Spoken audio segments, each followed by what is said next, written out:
Bulla, and welcome to TEIVOVODigital Breakfast Bites, a wrap of Pasifika Peoples sports highlights this beautiful Thursday morning at the end of June 2022, coming to you from Fiji on the 180th meridian in the middle of the Pacific Ocean.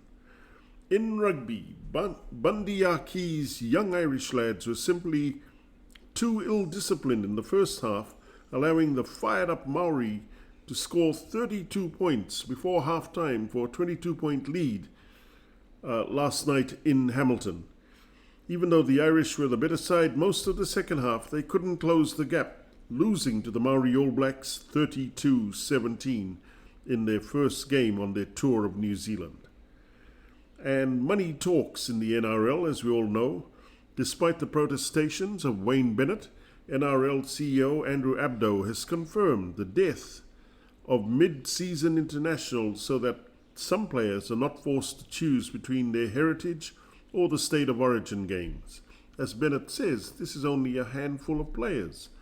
The real reason the NRL has confirmed the death of mid-season tests is so that the NRL can fulfill the wishes of their TV bosses and not lose some state of origin stars to their national teams for rep round, like all the Tongan guys and some Kiwis and Samoans now opting to play for their countries of heritage. As Wayne Bennett says, so another 120 players not involved in origin from New Zealand, Samoa, the Cook Islands, Tonga, Papua New Guinea and Fiji, along with their hundreds of thousands of fans, millions when you count New Zealand and Papua New Guinea populations, got to sit around and do what? Play marbles? In football, Spain are hot favourites to win the first UEFA Women's Euro 2022 Championship, which starts next month in England.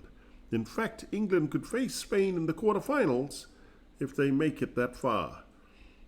And only in America, the Stanley Cup is in Denver after the Colorado Avalanche beat the Tampa Bay Lightning 2-1 last Sunday night to clinch their third NHL title in franchise history.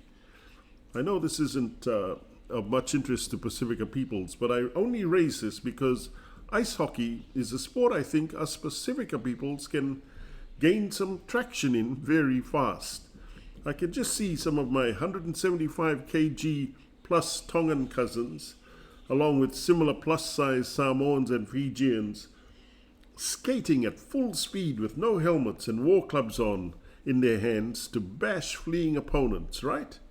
For TEIVOVODigital, I'm Calden Come here. Jeez. For TEIVOVODigital, I'm Calden here. Malo, Vina, and thank you. Please hit the subscribe button below if you'd like to receive more Pasifika sports highlights on Breakfast Bites. And thank you to us for your support.